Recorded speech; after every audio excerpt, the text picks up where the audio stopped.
Hello बच्चों, अर्थशास्त्र की ऑनलाइन क्लास में आपका फिर से स्वागत है।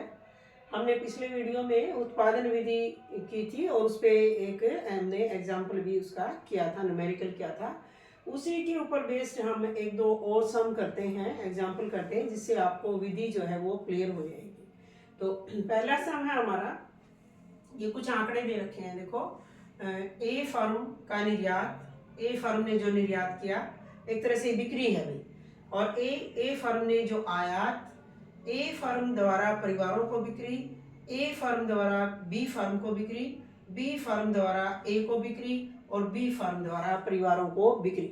ये माना है कि दो फर्म है अर्थव्यवस्था के अंदर और उनकी किस तरह से बिक्री है और उन्होंने जो मध्यवर्ती वस्तु के रूप में प्रयोग किया है वो भी जिक्र आएगा इसके अंदर। तो हमें पिछला वीडियो जो था उसमें था प्राथमिक क्षेत्र और द्वितीय क्षेत्र के बारे में था। ये बिक्री से संबंधित है भी ये सवाल, ये दूसरा भी बिक्री से ही संबंधित है, इसमें स्टॉक का भी यूज होगा। तो बिक्री का वाले उससे देखते हैं, हमें एक सम निकाल के। तो देखो, इसमें निकालना है क्या हमें, एक तो ये निकालना है कि ए और बी फर्म के द्वारा कुल मूल्य वृद्धि कितनी हुई है। ए और बी दोनों फर्म की मूल्य वृद्धि का जोड़ पूछा है, यानी कि जीएनपी एट मार्केट प्राइस पूछा है। और दूसरा है बाजार की सकल मूल्य वृद्धि, वो दोनों सेम ही बात है अभी।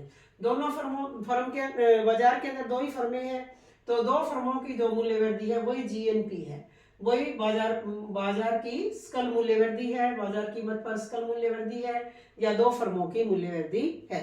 तो हम ये सम निकालेंगे।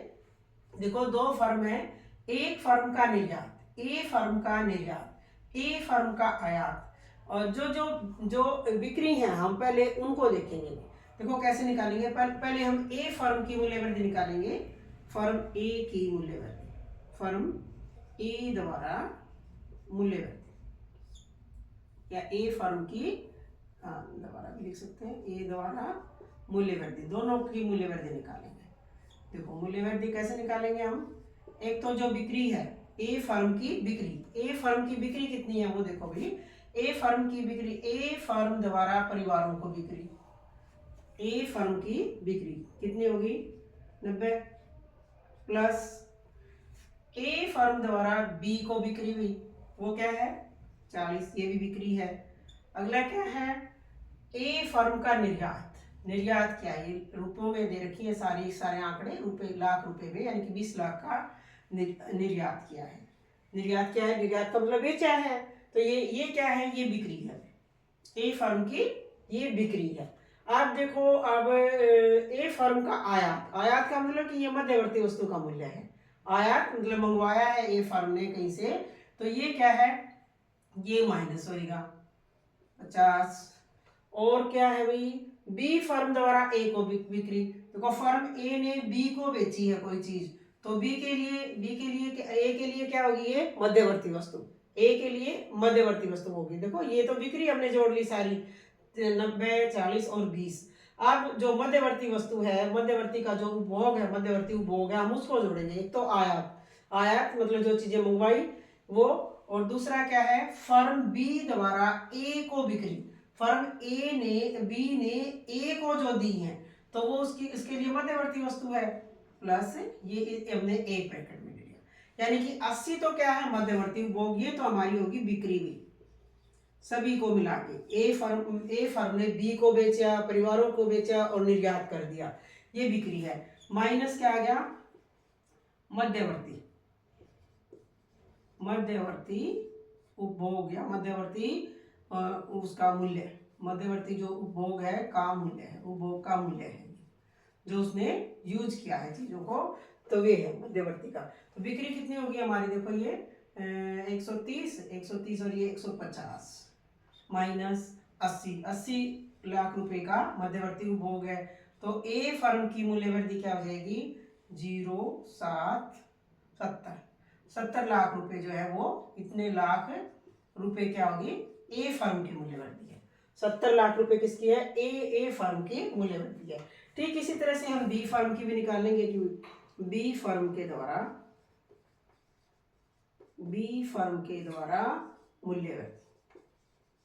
अब उसी तरह से पहले क्या करेंगे हम, बी फर्म की बिक्री, बी फर्म की बिक्री कौन सी है अभी देखो, बी फर्म द्वारा ए फर्म को बिक्री। अब देखो ये हमारी बिक्री में आ जाएगी, बी फर्म की ये बिक्री में है 30, प्लस बी फर्म द्वारा परिवारों को बिक्री 60, ठीक है, ये आ गया। अब मध्यवर्ती, मध्यवर्ती उपभोग का मूल्य यानी कि बी ने खर्च कहां कर रखा है, देखो ये आएगा इसमें, ए फर्म द्वारा बी को बिक्री, ए फर्म ने जो बी को भेजा है सामान जो, तो वो क्या हो जाएगी इसमें मध्यवर्ती, इसका इसका कच्चे माल के रूप में इसका मतलब चीज यूज हुई है, -40, तो ये क्या आ जाएगा 90 माइनस 40, ये आ जाएगा हमारा 50 लाख रुपए।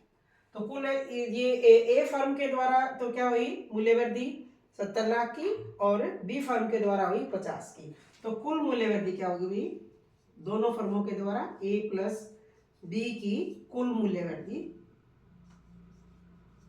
कुल मूल्य वृद्धि होगी वही, इनको जोड़ दो, ए के द्वारा हुई मूल्य वृद्धि 70 और बी की कितनी है 150, ये क्या आ जाएगी हमारी 120, ये हमारी क्या है जीएनपी एट मार्केट प्राइस। आसान आसान सवाल है, ध्यान से करोगे तो यही हमारी क्या है जीएनपी एट मार्केट प्राइस है, बाजार की सकल मूल्य वृद्धि है जीएनपी एट मार्केट प्राइस। ये आंसर क्या आ गया 120 लाख रुपए, बिल्कुल आसान है, ये बिक्री वाला सवाल हमने किया है क्योंकि हमने जो मेथड किया था, विधि हमने पढ़ी थी, उसमें बिक्री का भी हमने जिक्र करा था कि अगर बिक्री दे रखी हो तो बाकी कैसे सवाल को निकालेंगे, ठीक है। जीएनपी आसान सा सवाल था। एक और सवाल देखते हैं भाई, इसमें क्या है, इसमें कुछ आंकड़े ये दे रखे हैं, इनके आधार पर क्या निकालना है, इसी तरह से दो फर्में हैं, फर्म ए और बी, उसकी मूल्य वृद्धि एक तो ये निकालनी है, जैसे इसमें निकाली है ना जीएनपी एट मार्केट प्राइस, एक तो ये निकालनी है जीएनपी एट मार्केट प्राइस, दूसरी क्या निकालनी है कारक लागत पर सकल मूल्य वृद्धि, यानी कि मार्केट प्राइस को हमने फिर फैक्टर कॉस्ट में, जीएनपी है ये भी सकल मूल्य वृद्धि, जीडीपी सॉरी जीडीपी है ये, जीडीपी ये भी हमारी जीडीपी थी, जीडीपी जीडीपी ये भी जीडीपी थी, ये सकल मूल्य वृद्धि, हमने इसमें बाहर का प्रयोग नहीं किया है, कहीं विदेशों से प्राप्त आय को नहीं जोड़ा है, तो ये जीडीपी घरेलू थी, तो इसमें भी जीडीपी एट मार्केट प्राइस और जीडीपी एट फैक्टर कॉस्ट निकालना है हमें, जीडीपी एट मार्केट प्राइस और जीडीपी एट फैक्टर कॉस्ट में निकालना है। कुछ आंकड़े दिए हुए हैं, ये भी आंकड़े जो हैं वो लाख रुपए में हैं, जैसे क्या क्या दे रखा है इसमें, इसमें दे रखा है भी ए फर्म की द्वारा बिक्री, ए फर्म कितनी बिक्री करती है, इतने लाख रुपए की बिक्री करती है, इतने लाख रुपए का सामान वो बेचती है। फर्म ए द्वारा बी से खरीद, फर्म ए द्वारा बी से खरीद, ये मध्यवर्ती वस्तु का उपभोग आ गया। फिर फर्म बी द्वारा फर्म ए से खरीद, ये बी का उपभोग आ गया। फिर बी फर्म की बिक्री, फिर है फर्म का अंतिम, ए फर्म का अंतिम स्टॉक, बी फर्म का अंतिम स्टॉक, फर्म ए का आरंभिक स्टॉक, फर्म बी का अंतिम स्टॉक, ये आंकड़े दे रखे हैं। इनके आधार पर हमने पहले तो क्या निकालनी है, जीडीपी एट मार्केट प्राइस निकालनी है।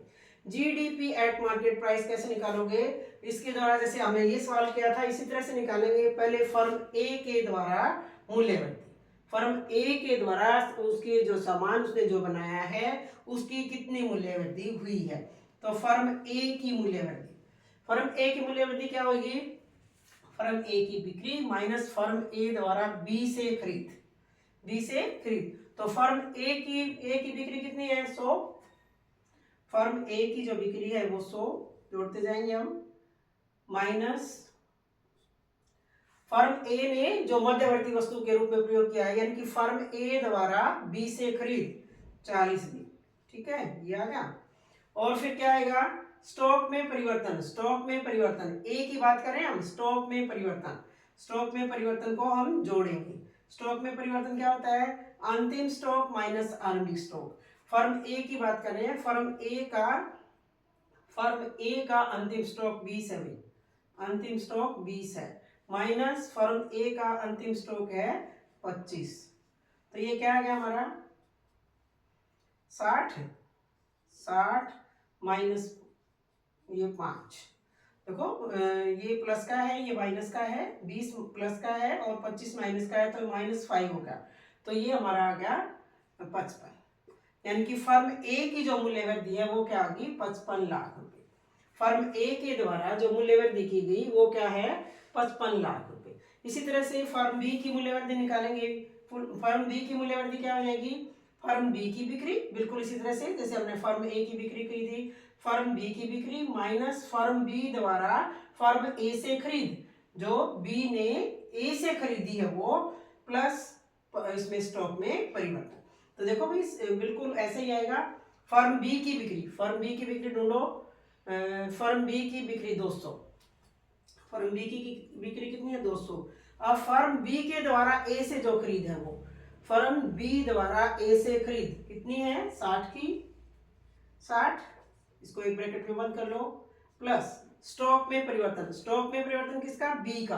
अब बी का अंतिम स्टॉक 35 माइनस आरंभिक स्टॉक, आरंभिक स्टॉक बी का कितना है अभी, ये कितना है 45, ये तो ये क्या आ जाएगा हमारा, आगे देखो स्टेप वाइज करते जाओ, 140 प्लस का माइनस हो जाएगा, ये देखो ये प्लस के हैं ये माइनस के हैं, तो ये आ जाएगा -10, ये आ जाएगा 130 लाख रुपए। अब हमें निकालनी है कुल मूल्य वृद्धि।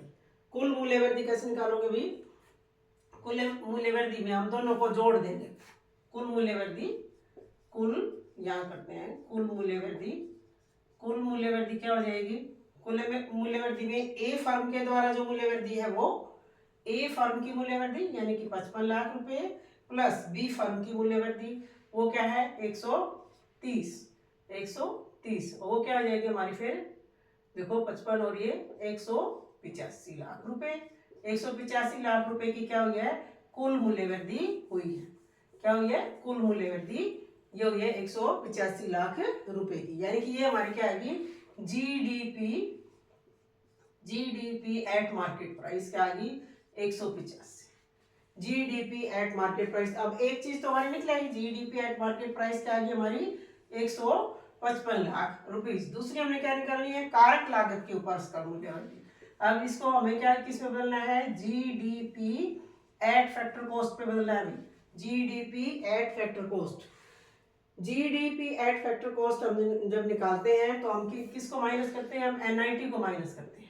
अब एनआईटी के ऊपर चलो भाई, एनआईटी क्या है हमारा, एनआईटी क्या होती है अप्रत्यक्ष कर माइनस आर्थिक सहायता।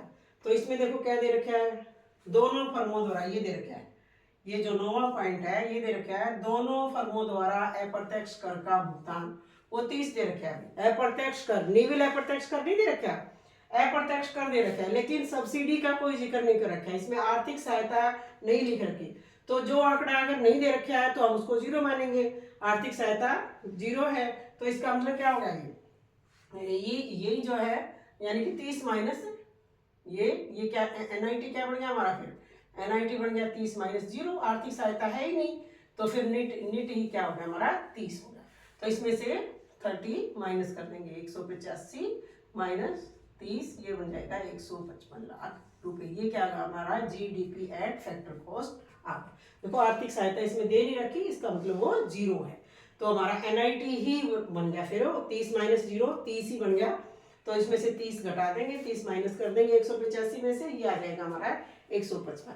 तो इस तरह से हम सवालों को बिल्कुल स्टेप वाइज करेंगे तो इतने मुश्किल नहीं है सवाल। जो अगर हमें वो समझ आ गई, विधि समझ आ गई, तो सवालों के जरिए और अच्छे से समझ आएगी। सवाल को भी जरूर से करो, सोल्व करो। बहुत सारे अनसोल्व भी सवाल हैं, उनको भी न्यूमेरिकल्स को उनको भी हल करके देखो, स्टेप वाइज करो। जितने आंकड़े हम यूज कर रहे हैं उन्हीं जो यूज हो रहे हैं उन्हीं को यूज करना है, कंफ्यूज नहीं होना है। आंकड़े हो सकता है फालतू भी दे रखे हो, उनको छोड़ दो, उनका यूज अगर नहीं होता है तो उनको छोड़ दो। और ये ना मानो जैसे इसमें एनआईटी को हमने ये माना, ये देखे भी आर्थिक सहायता तो है ही नहीं, ये सवाल कैसे निकलेगा। अगर आर्थिक सहायता नहीं है तो उसको 0, ठीक है। तो इस तरह से इन सवालों को हल करो और आराम से समझ आएंगे। बार बार करो, उनको बार बार वीडियोस को देखो, समझ आएंगे।